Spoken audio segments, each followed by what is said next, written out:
Good morning. Welcome back to another day in Mae Sot, Thailand. It's Tuesday today, and my big plan today is very exciting because I just got an email from Borderline Cafe, one of my favorite restaurants here in Mae Sot, and the email said that someone else contacted Borderline and left some money on deposit for me so that I can go to Borderline and have a meal there. Or in fact, he left enough money that I can have several meals there.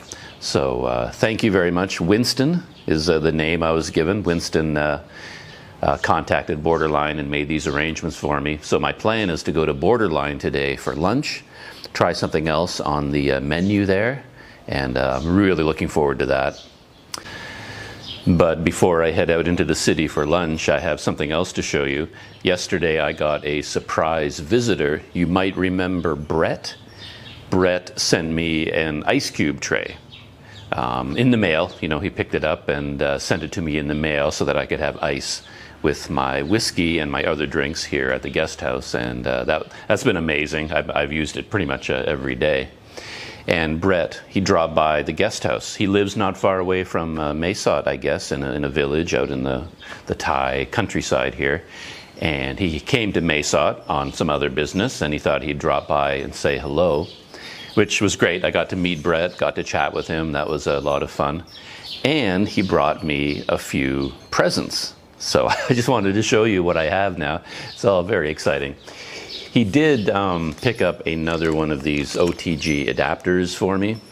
You know, this is a USB-C to USB micro adapter, you know, to hook up OTG cables to my phone. He got this, of course, before I got one already in the mail. We had high hopes for this one, but unfortunately, Brett, you know, if you're watching this, unfortunately, I tested it and it doesn't work either. So it's kind of a yeah, it's hit and miss with adapters and electronics. Some of them work, some of them don't. So that is the adapter that Brett was kind enough to bring me.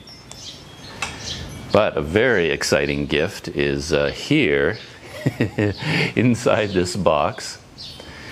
Let me pull it out and show it to you. Check that out. Any idea what that is? I couldn't guess.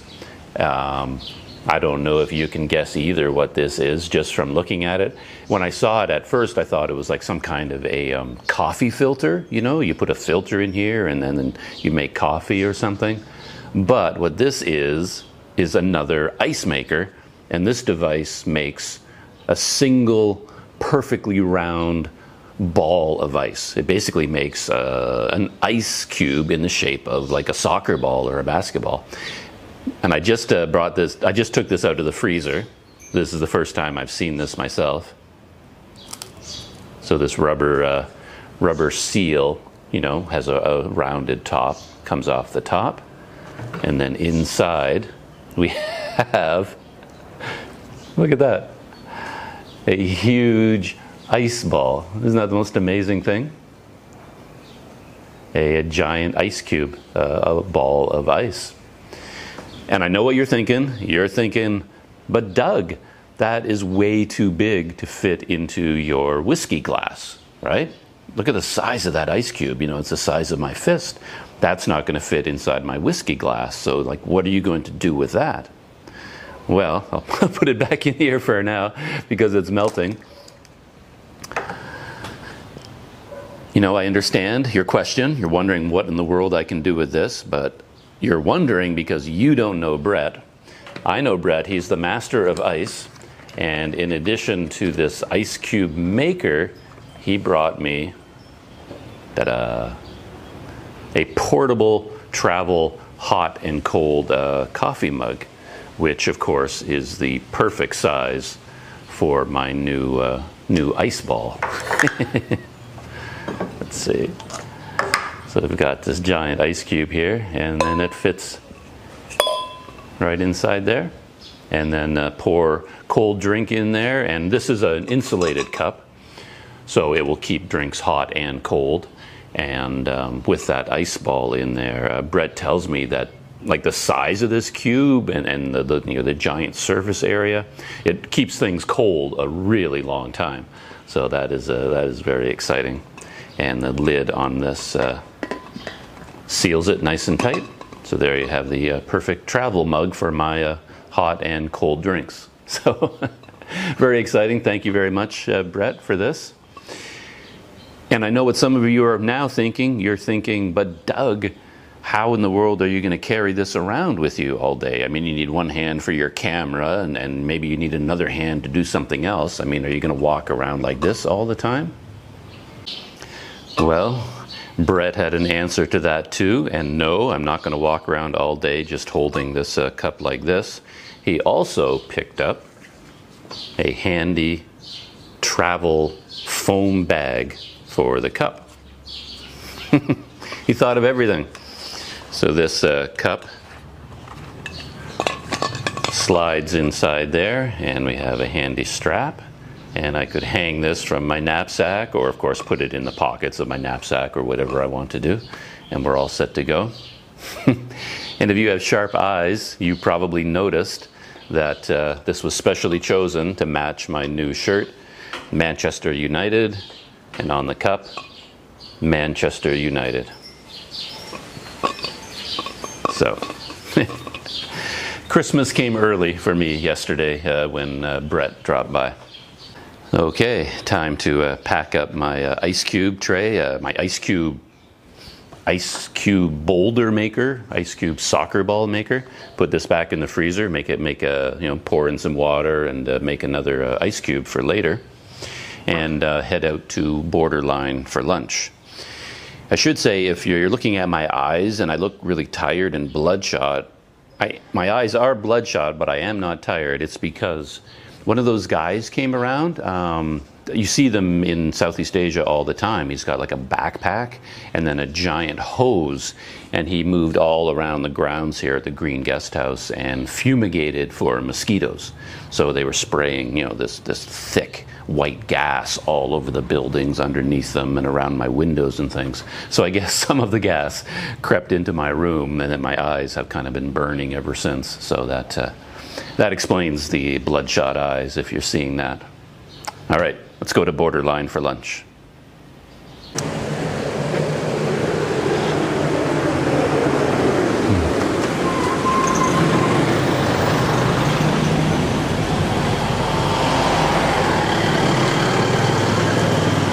Okay, we are headed off to Borderline for lunch. I took a quick look at the menu before I left my room, just to sort of get an idea of what I might want to order. I'm slowly making my way through the list of Burmese salads that they offer. And I think today I'm going to try the Mandalay noodle salad. And when I get to the restaurant, I'll take a look at the menu there, and I'll give you an idea of the ingredients that go into the Mandalay noodle salad. And for a drink, I've heard that the lime basil juice is quite good. I don't think this is something that I would normally order. I mean, I wouldn't look at a menu myself just on an ordinary day and say, wow, lime basil juice, I really have to try that. But since these days I'm all about trying new food at new restaurants, yeah, I'm looking for interesting items on the menu. And lime basil juice, you got to try that, right? So we'll see what that tastes like. And I'll probably have a second dish in addition to the Mandalay noodle salad, but I don't know what yet. I'm not quite sure what would go well with that Mandalay salad. I'll wait till I take a look at the menu when I get there. And I think on a normal day I would head out for a little bit of a walk before I went to the restaurant, but I think I'm just going to go straight there for lunch, just so that I will be as fresh and as cool as possible. I don't want to get all overheated today and all sweaty, before I get there. As I mentioned at the beginning of the video, this lunch and probably 2, 3, or even 4 more lunches at Borderline are thanks to a viewer of my YouTube videos. A viewer named Winston Tun contacted Borderline and left some money on account there for me to go and enjoy some meals. So thank you very much, Winston. I don't have far to go to get to Borderline, but I can tell a couple of short stories before I get there. One is all about my Casio watch. There it is there with its brand new wristband. As I mentioned before, I managed to get a new wristband. I bought one at a watch shop at Tesco, but I didn't have my watch with me at the time. But I figured I could take the watch band back to my room and just change the watch band myself. Unfortunately, that was a lot easier said than done, and I wasn't able to remove the old one. I couldn't get the pins out. And some of you pointed out the location of some watch shops here in Mae Sot, and I went to one of them yesterday. Worked out really well. It was a very friendly man working there. It's kind of an older, traditional style shop, you know, not like a modern place or anything. Kind of place I like a lot. And I was pleased, though, that though this man was able to take off my old band and put on the new one, it wasn't easy. Not at all. He had all the right tools. He had all kinds of tools and all the techniques. But it took a long time for him to get it off. He really had to work at it. So my being unable to do it wasn't just because I was a dummy. It was just because that the pins in the watch had really gotten stuck in place, and he had to work at it with all of his tools and with some lubrication, and took him, yeah, like I said, it took him a while to get it done, but he did finally manage to do it, and he was kind enough not to charge me for it. You know, as soon as I showed him the old watch and the new band, you know, he said, "Oh yeah, I can do that for you, no problem, no charge, you know, I'll just do it for you." And yeah, he didn't charge me for the work. That was very kind of him. And here in Thailand, some things are happening. I don't understand all the ins and outs of it, but tomorrow, July 1st, Thailand is entering what I believe they're calling Phase 5 of the reopening of the country. And as I said, I don't know all the details and the nitty-gritty because it's all pretty complicated. But I think Phase 5 involves the opening of bars and restaurants and clubs that have been, you know, restricted before. So bars and clubs are allowed to open again. And I think Phase 5 also involves a lot of schools opening. I think there's a big long list of all the places, you know, affected by Phase 5, but I don't know all the details. But of course, the opening of the bars is not without some restrictions. There's a whole set of rules in place now. The bars can open, but they have to institute all these social distancing and hygiene policies, things like that. So, yeah, I didn't even know that there was a Phase 1 through 4, but apparently there were. This is Phase 5. I don't know if there's a Phase 6, 7, 8. Who knows how long this gradual opening is going to take.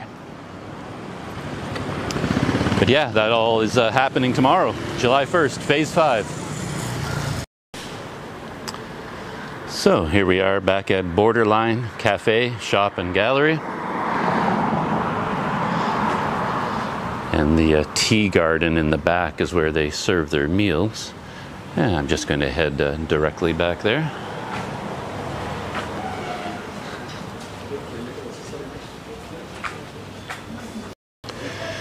So this is a familiar site for anyone that's seen my previous videos, because I've been to Borderline a couple of times already. And I'm going to take a seat here in the in this area near all the books.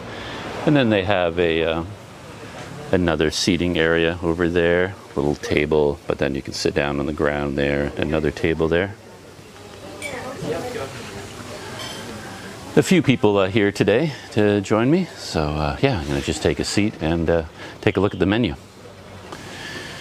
Okay, here I am at the table taking a look at the menu for Borderline, and as I said, for a drink I think I'm going to get the lime basil juice, And there's a picture of it here, and from the picture, it looks quite interesting. It looks like thicker than I expected. Like the actual juice has some stuff floating around in it.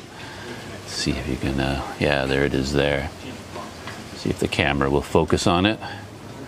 The lime basil juice. So you can see it's got some floaties in it, so maybe that's a lot of basil. We'll find out, I guess. So I'm going to order that. And yeah, from the salads, the thing I love about this menu is that it has, you know, the pictures. So there are some of the salads available. I've had this Shan potato salad, and I loved that. I really want to have that again someday. And I've had the tea leaf salad. And today I'm going to try the Mandalay noodle salad. I can't see in the picture which one that is. It's this one up here in the corner, the Mandalay noodle salad. So that's what I'm going to order today. And according to the menu, it is a hearty noodle dish with tofu, lime, coriander, and a touch of spice. So I'm pretty happy so far with my choices. Now things get tricky.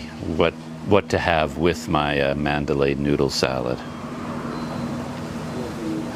Okay, choices have been made. Wasn't easy finding something that I want to combine with the Mandalay noodle salad. There's a lot of like stir-fried vegetables with noodles, but there's like a lot of repetition. A lot of the dishes also have noodles. And so what I think I'm going to do is repeat a dish that I had previously. I'm also going to get a plate of the samosa plate, which I think are really, really good. Up there, samosa plate. And I ordered some of the Burmese tea cake as kind of a dessert. And that's what they look like there. And I think that will be my lunch. So the new dishes, well, three of them really. The Mandalay noodle salad is new. I haven't had that before. The basil lime juice, I haven't had that before. And then the Burmese tea cake, which I haven't had before either. So that's three new dishes. So I think I can have one old favorite, you know, so I think I'm going to have the samosa plate. I think that'll go well with the noodle salad. Does anyone disapprove of my order? I'm just terrible when it comes to combining dishes. I never know what goes together. Can't think straight when it comes to food. There is one other dish here that I want to have someday. It's a traditional Burmese dish, and I actually had it quite a bit while I was in Myanmar, because when you stay at a hotel there, they often have a breakfast buffet available in the morning. It's included in your room fee, and they would often have this as part of the buffet. So I had this almost every morning, but I wouldn't mind trying it here. But I don't know how to say the name. They call it here Nam Bia Bai Biote.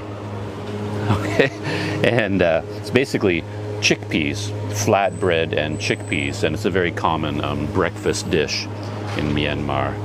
And this is it here, you know, this plate of like chickpeas, and then I guess it comes with a flatbread here. So I thought about ordering that along with my Mandalay noodle salad, but I think I'll save that for another day.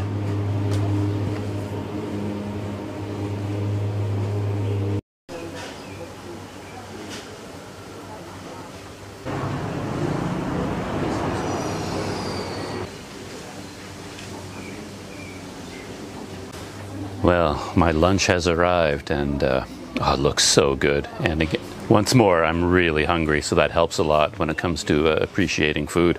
Got my samosa plate, Mandalay noodle salad, and then my lime basil drink. I'll show you what they look like.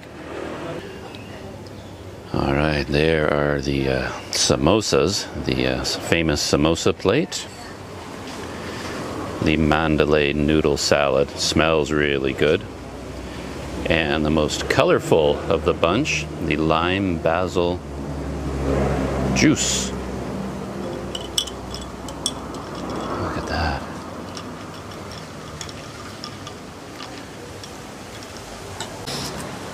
Okay, lunchtime. And I have my biodegradable straw with me. They have a note on the menu here that, they don't serve straws automatically. You have to ask for one. But I anticipated that, and I recently bought a package of special biodegradable straws, and I keep them in my knapsack. So I can use a straw with my drink, and how biodegradable it is, I honestly have no idea, but that's what it said on the packaging. Get that. See if the camera will focus on my drink. Doesn't that look amazing? So let's give this a try. Wow. Cakes. Thank you.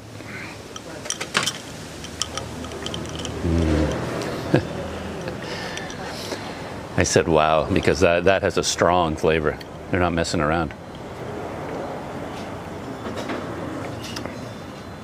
Yeah, it's the lime. The lime that hits you right away. Basil, I guess it's in there. I'm not really tasting it separate from the lime right now. But the green color, I mean, that's basil, right?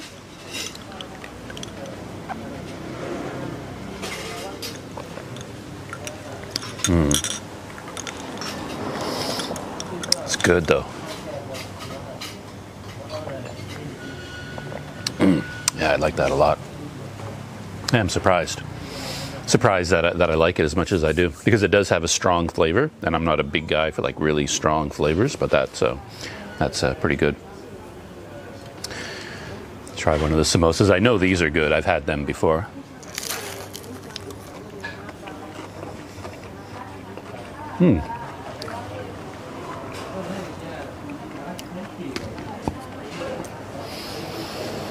Mainly potato filling. I'd forgotten about that actually, but yeah, it's got mainly potato filling. Kind of spicy.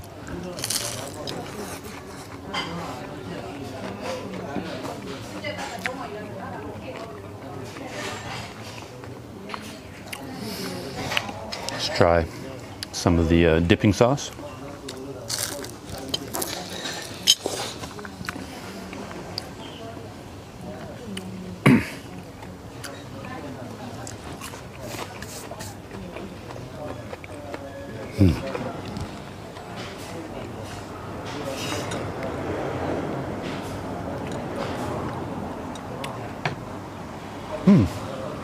That is good. Yeah, I really like that a lot.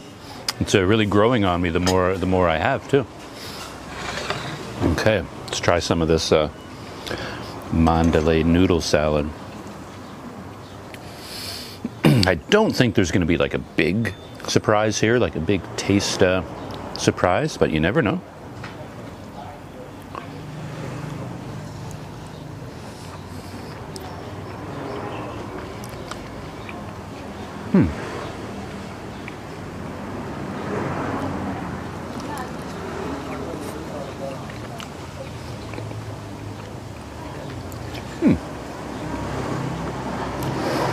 That's good. You got noodles, big hunks of tofu, some diced and sliced veggies and cabbage mixed in. And what I really like, I seem to be all about texture these days. They have something in here, some kind of maybe breaded something or other. It's kind of crunchy, so it gives you a nice crunchy texture to go along with the soft noodles. Yeah. There's some more of it.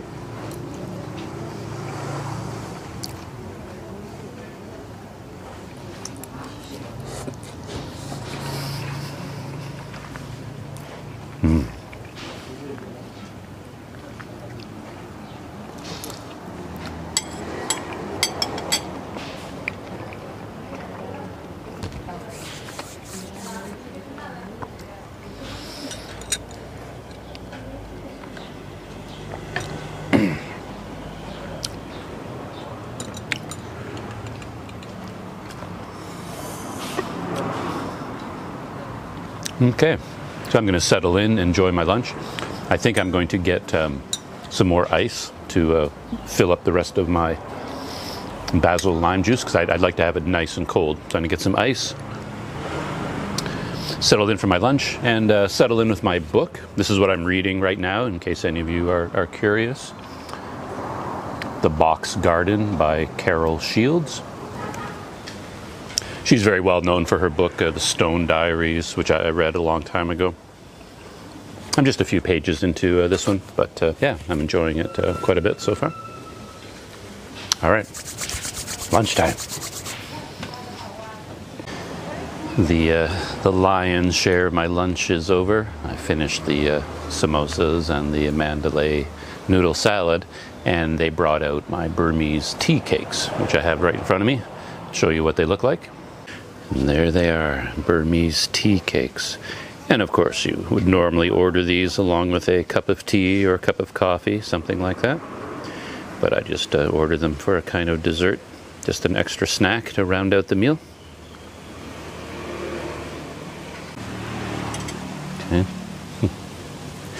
There they are there, 4 tea cakes. I don't think I'll have a whole lot to say about them. I mean, what could be I don't know. See if maybe there's something hiding inside them, some special flavor. Let's find out.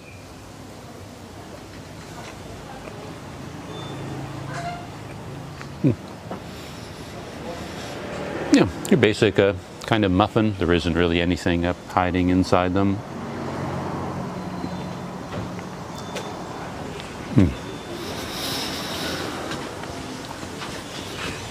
Yeah, I think they would go very well with a cup of tea or something.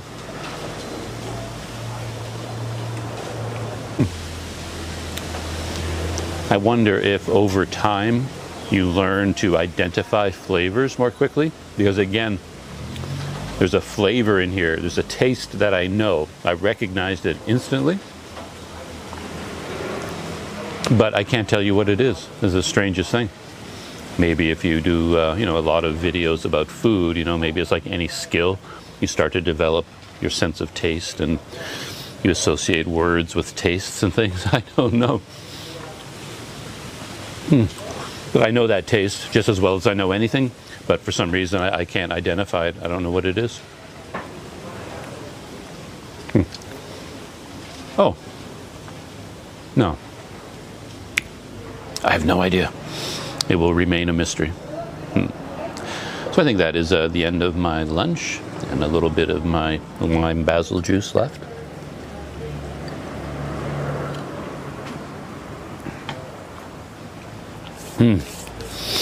So thank you once again, Winston, for my lunch today, and yeah, it's going to be the first of many, actually. I'll be able to come back here and try lots of new things on the menu. So I'm going to shut off the camera, finish the rest of my tea cakes, and head back out into Mae Sot and perhaps, back to the guest house. Whew, lunch is over. That was good. The Burmese tea cakes were nice to have as a dessert at the end. Just sort of filled up all the empty corners in my stomach. Whoa! Wow. I did not expect this at all. I was just walking down these back streets, as I said, to work my way back to the guest house, and there's an open gate here with quite an impressive temple building right there. I walked by this temple on the main road many, many times, like past the gate, but I never went inside onto the grounds, so I had no idea this building was here. Whew, I'm just going to pop inside and take a look around. Here, let me flip the camera around and I can show you this building, the one that really surprised me. Oh, there it is there. Isn't that something? Look at that. It's beautiful. I don't know that I've seen a building with quite those dimensions before in a temple. It's very narrow and tall.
Well, that was an interesting little detour.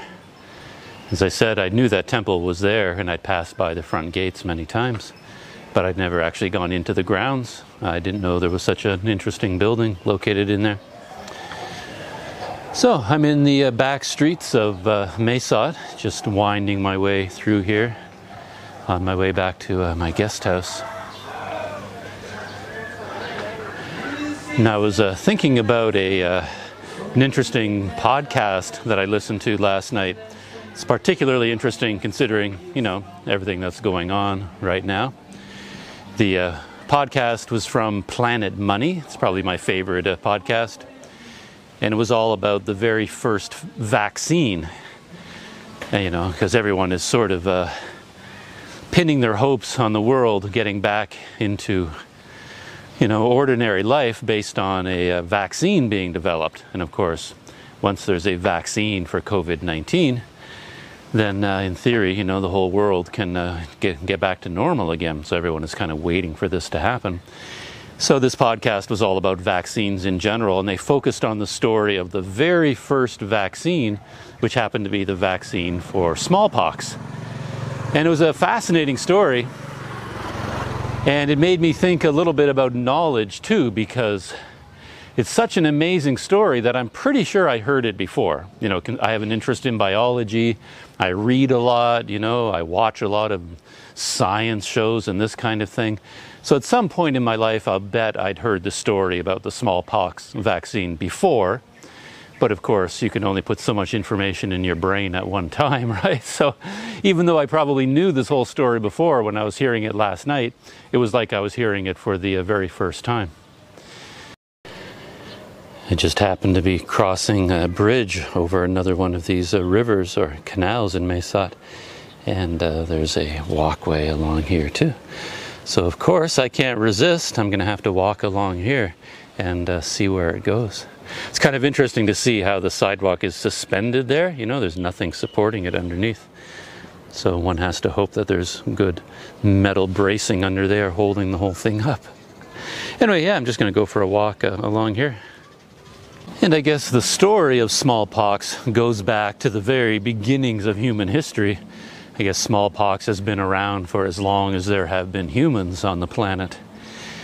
And one of the first pieces of writing about smallpox and how it affects people dates all the way back to like 450 BC. I guess there was a historian or a philosopher, someone in Athens at that time, and he was writing about a plague that hit Athens. And it was more than likely a smallpox plague. And he noticed that people who got smallpox and then recovered, they were able to care for people who had the disease without getting sick again themselves. So people had, even 2,500 years ago, they'd already figured out that exposure to a disease can confer immunity on the people who were exposed to it. And this was kind of a mystery that a lot of people have been trying to figure out, throughout history. And I guess there were smallpox, plagues in Egyptian civilizations, ancient India, ancient Chinese civilizations. Smallpox was all over the world. And all over the world, people noticed the same thing, that some people who got the disease, who were, at that time, of course, they didn't know what a virus was, of course. No one had any idea what caused diseases. Viruses had not been discovered yet. They only saw the outward symptoms of smallpox. People developed all the red blisters all over their skin. And everyone all over the world, people noticed that people who got sick with smallpox and then got better didn't really get sick from smallpox ever again. They got kind of protection from the disease. And so people have known about this for thousands of years. This is so interesting, these canals in Mae Sot. It's like a hidden world inside the city. Really like this one because it's so high, and it looks like people have even built some kind of a structure there. I don't know what it is for. Are they growing plants or Is it a shelter from the sun, and people can go underneath that shelter there? I have no idea what it's for.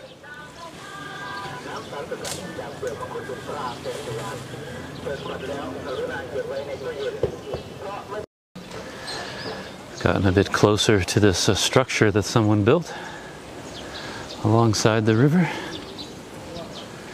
Yeah, look at the way the canal twists and turns through the city. Yeah, it's really quite interesting. And I think that big building in the background is part of the temple complex that I was just walking through. Maybe, or maybe it's part of something else, I'm not sure.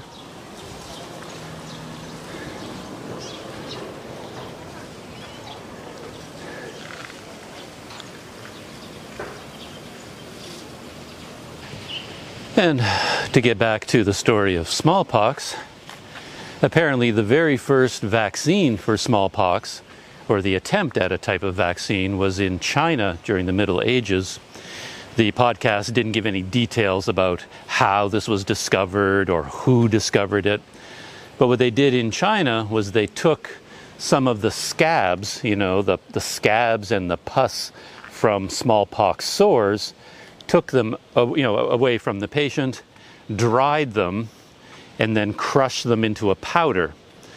And then they took that powder, which contained, the scab and the pus, in a dried and crushed form. They put that into a straw and with some kind of cotton or something, and then they blew it up the nose of people. And blowing this material into their nose conferred a certain amount of immunity to smallpox. Nobody knew why this happened. I get maybe someone just discovered it by accident. But this very first attempt at a vaccine was, in the Middle Ages in China. And the knowledge of this treatment, of this vaccine for smallpox, traveled along the Silk Road, to other parts of the world. And it eventually reached Turkey, where they developed their own approach. They didn't use the same approach that they used in China. What they did was they just would take a needle or a knife and use the needle to get some of the smallpox pus from people who were suffering from smallpox on the needle, and then they would take the needle and scrape it along the arms of other people and cut into them quite deeply, apparently, and then that would infect them with the smallpox virus, though again they didn't know that it was a virus at that time. And this was considered a treatment, because people who got the smallpox disease this way recovered more often than other people. And this is kind of interesting, walking along this canal. I'm not sure why it's been designed this way, but as you walk along, I was heading in this direction, and you get here, and there's some stairs, leading down to the water's edge. But when you walk all the way to the end of the sidewalk, you run into a barrier. So there's no opening here at all. There's no gate onto the street. Of course, I'm just going to climb over the fence, but it kind of implies that you're not supposed to go this way, right? That you're not supposed to have access to this canal from this street. So I'm just wondering whether it's considered, some kind of private property or something. I really don't know. But anyway, I'm just going to climb over this. And the canal continues on the other side.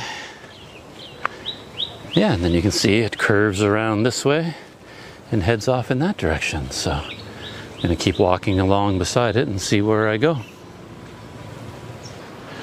For the next part of the smallpox story, we fast forward to the year 1717, and a woman named Lady Mary Montagu. Her husband was the British ambassador to Turkey. So Lady Mary Montagu went with her husband to Turkey, and she just so happened to have had smallpox in her life. It was a very personal thing for her, because she was known for being very beautiful. And then she got smallpox, and it disfigured her entire face, and she lost her beauty. So it was kind of something that she thought about a lot. And when she was in Turkey, she came across this medical practice going on in Turkey where they were taking the pus from smallpox victims and then putting it on needles and applying it on the skin of other people. And she took this idea back to Britain. And in Britain, they did a couple of tests. They did what they call the royal experiment because it was sponsored by the king. And they took prisoners on death row. You know, these men were going to die anyway. And they said, well, let's try out this system. And they made a deal with the death row inmates and said, well, you're going to die anyway, right? So you don't really have anything to lose. Let us scrape this smallpox pus onto your arm. And if you live, we will set you free. And if you die, I mean, we were going to hang you anyway. So all these death row prisoners agreed to this, and all of them survived, and then all of them were pardoned. And they did another series of experiments on 11 children, 5 of whom were orphans apparently, and all of the children survived as well.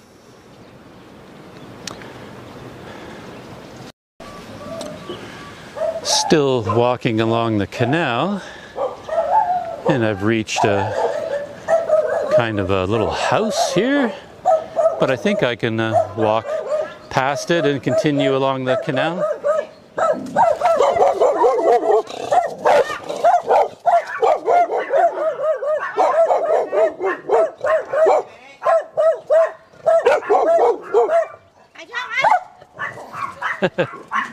It's okay to walk here?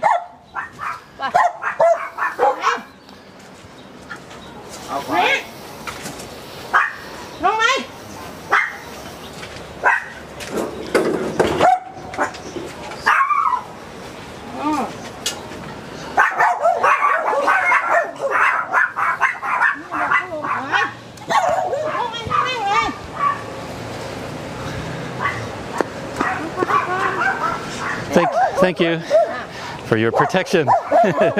Bye-bye.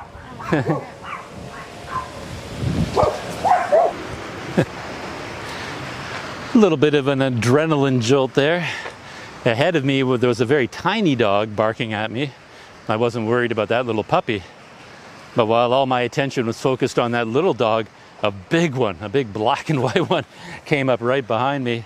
And he was savage. He was going in. He wanted to eat my legs for sure. If I didn't keep him away, he was definitely going to bite me. So I had to be very careful there for a couple of minutes. And I'm hoping I don't have to backtrack because I don't want to deal with those dogs again. But my trail is getting a little bit jungly ahead of me.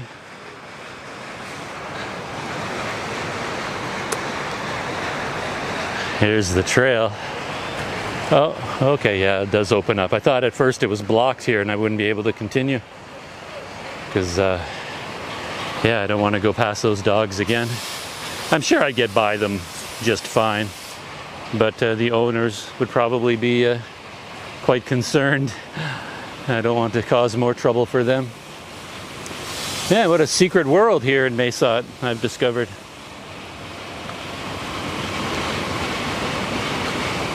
The next part of the story involves cows, milkmaids, and cowpox. And apparently cows suffered from a disease very similar to smallpox on their udders. You know, they developed these red blisters all over their udders that looked very much like smallpox. But it wasn't as serious as smallpox. You know, the cows, none of the cows ever died from it. They called it cowpox. And the milkmaids, you know, the women who milk the cows, they would sometimes get cowpox on their hands. And people noticed over the years that these milkmaids who contracted cowpox, they were immune from smallpox. When once people figured that out, you know, it actually became a desirable thing to actually get cowpox. So people would find cows that had cowpox and then touch their udders and hope to get cowpox themselves, and that would give them immunity to smallpox. And if I ever knew that story before, I'd forgotten it because when I heard it yesterday, I thought that was so fascinating. And there were some side effects to this and some complications, because it's not a great idea just to take something that was on a cow's disease and then just smear it all over your own body. Some people developed other conditions, so it wasn't a great thing to do. But then a doctor named Edward Jenner, I believe, he came up with the idea that, well, we don't have to transmit it directly from cows to humans. His idea was to take people like these milkmaids who had contracted cowpox, and he would take cowpox from the milkmaids, from people, and transfer it to other people. And apparently this was a weaker form of the cowpox, so it did not carry with it all the other complications, but it also conveyed immunity to smallpox. And that basically was the invention of the modern smallpox vaccine. And Edward Jenner, he named it variola vaccina, or something like that, variola vaccina. And that was based on the Latin word for cow, which is vacca. So our modern word vaccination comes from the Latin word vacca for cow, because the discovery was based on cowpox, which they found in cows. So that was really quite an extraordinary story, I thought. And it kind of illustrates that it's not all that easy to come up with a vaccine. In fact, at the beginning of the podcast, they mentioned that in the United States they have, vaccine for 22 viruses, but there are quite a few viruses that we don't have vaccines for. I mean, there's no virus for West Nile, for Zika, for malaria, for HIV. They have not been able to develop a vaccine for any of those. So it's not guaranteed that they will be able to find one or to make one for COVID-19.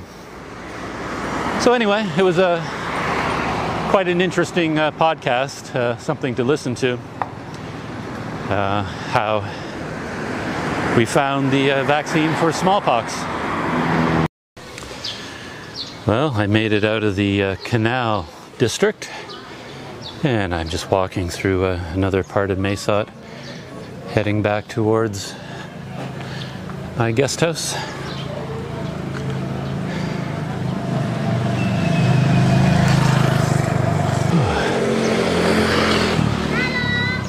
Hello, how are you? Some friends out in the field there. So I think that is everything for the thoughts on my mind this afternoon after lunch. And I'm going to shut down the camera for today. Another dog over here, he's got his eyes on me.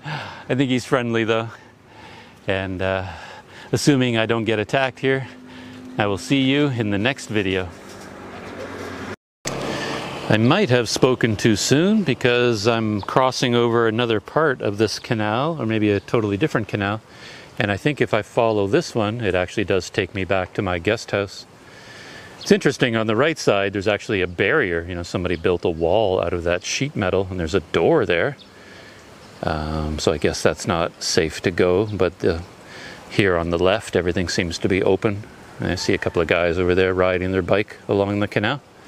So I think I'm going to see if I can find my way along the canal for a little while. If not, I can always backtrack. A bit of a big first step to get up here. And here we go, more canal adventures to finish the day's walk.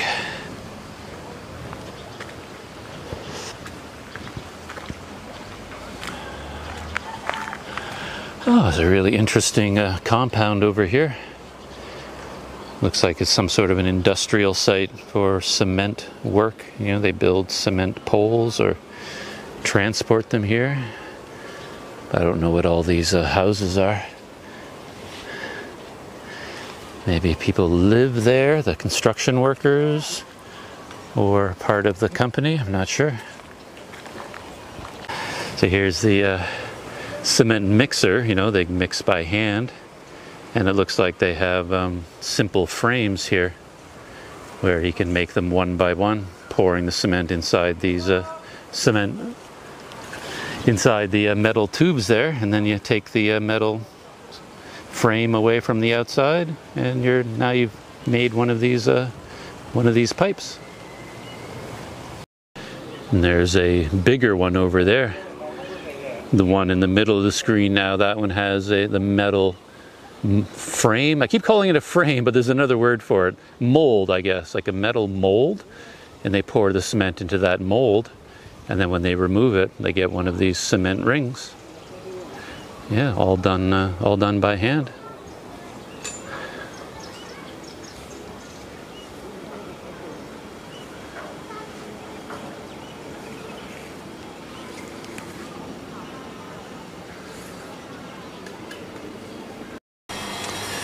Continuing along the canal, so far so good. But as I said, if my way gets blocked, it'd be simple just to turn around and retrace my steps.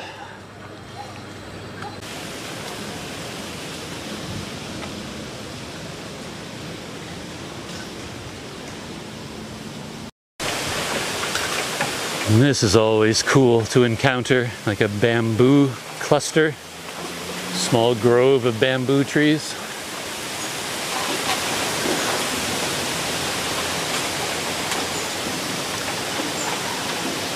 Very useful plant.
I don't know if the video caught much of that, but bamboo makes such interesting sounds, especially in the wind. You know, the bamboo trees hit each other and make kind of a clacking sound. And then if they rub against each other, they can also make kind of a squeaking sound. Quite a fehave times I've had, stayed the night in bungalows that were in the middle of, bamboo groves or bamboo forests. And you have such an odd experience during the night because you hear that sound all night long. And it's a sound unlike anything else you'll hear usually. Well, very successful little river walk. I think I'm about to rejoin a main road, and then I can cut through this temple compound back on the main road, and then I'll be back in my guest house.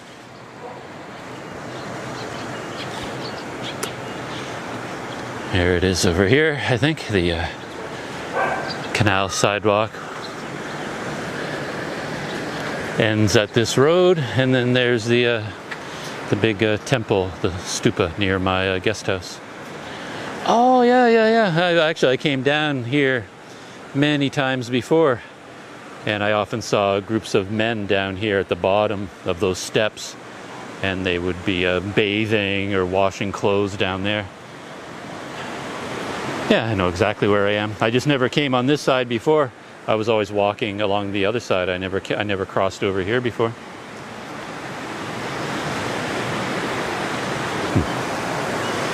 So now that I am definitely back on familiar ground, I'll once again end the video, and I will see you next time. for more small adventures in Mae Sot.